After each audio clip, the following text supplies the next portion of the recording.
quite clearly as well in this briefing and our attitude towards Hamas. I've also spoken about Iran. Hamas are a proxy of Iran, as are Hezbollah, as are the Houthis, as are the Shia militias in Iraq, as are the attacks we've had from the Red Sea, as are any other of the 7 fronts. They're an Iranian proxy, 7 fronts we're fighting this war, and I've made comments about all of those fronts.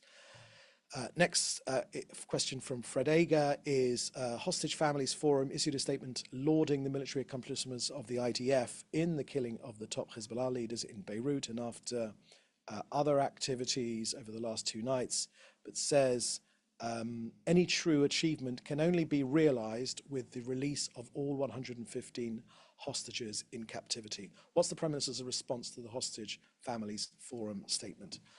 Thank you for that question, Fred. Look, we've made our war aims completely clear. They are, of course, to get our 115 hostages back. It's obscene. It's crime against humanity every single moment for almost, tomorrow it'll be 300 days. It's unimaginable, the torture of these poor people. Our war aims are to bring them back, to destroy Hamas military and its governing capabilities, and of course to make sure that Gaza can never pose a threat to this country ever again. Next question from David Clement. Can you comment on the importance of the death of Ismail Haniyeh? Thank you for that question, David. We're not commenting on that incident. Thank you. Next question is from Jim Williams, Zenga International News Service, Washington, D.C. Good afternoon, David. In the last 12 hours, President Biden, Vice President Harris, and Secretary of State, or Secretary of Defense Austin, issued statements affirming the continued support for Israel to defend ourselves against the possibility of retaliatory attacks from Iran. Has the Prime Minister spoken to President Biden about a possible attack from Iran? Thank you for that question, Jim. Let me just say it this way. We are in regular contact with our allies. The US, it's our closest ally in the world. We share values, of course. We also share enemies. Iran is a mortal enemy of the US.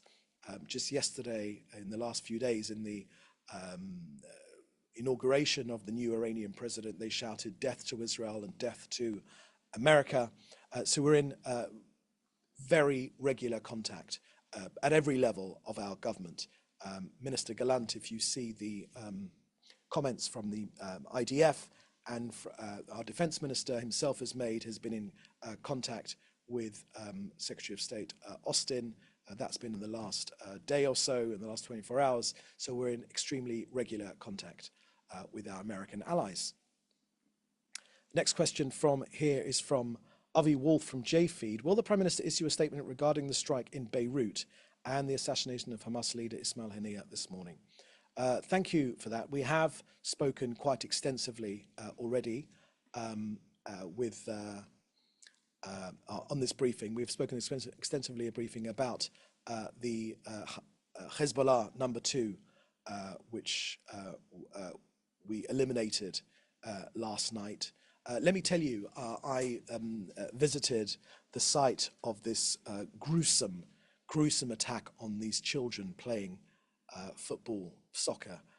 It is the most appalling thing that you could possibly imagine to see. The sight of these grieving families. They're not Jewish, they're Druze, okay, but they're proud Israeli citizens, and the mayor of the town made that absolutely clear. They are proud Israelis, they're Israeli citizens. They, the terrible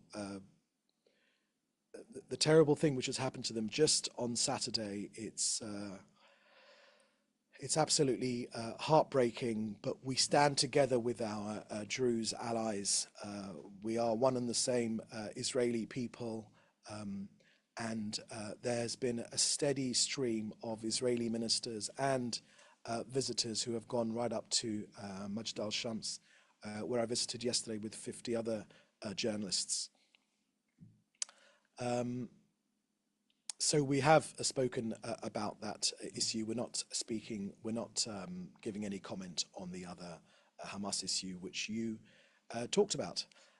Next question from Hannah Julian at the Jewish Press. Does the government expect Iran to respond to the assassinations of Shukr and Hania with another direct attack on Israel? Hannah, I think I answered this question just a little bit earlier in the briefing. We are on a high alert from the 7 fronts which we're facing Iran with. We're on extremely high alert. We know that this is a genocidal, murderous, fascist state which persecutes its own people. I think it's important always to make the point that we're not talking about the Iranian people who are victims of the Iranian regime. We're talking about this Iranian regime. I'll remind you that the Iranian president, in his opening days of his taking office, he said one fascinating thing. He said, Iran wants to have peace with every nation in the world except for Israel. You know, they've made very, very clear, Iran, that they wish to wipe us off the face of the map. Experience has taught the Jewish people that when someone says that they wish to destroy the Jewish people, we should take them seriously. And we do take them seriously. So we understand the threat from Iran. We're facing it down every day. We're facing their proxies every day. And this country will be defended. Okay, I think that's the last question. That's the last question, right? Okay, so in the meantime, thank you very much for joining us. We have these briefings every day, Monday to Thursday at the same time. So I look forward to seeing you tomorrow. In the meantime, we are available for interviews as well for your news outlets. And we thank you for joining us. Thank you. Bye-bye.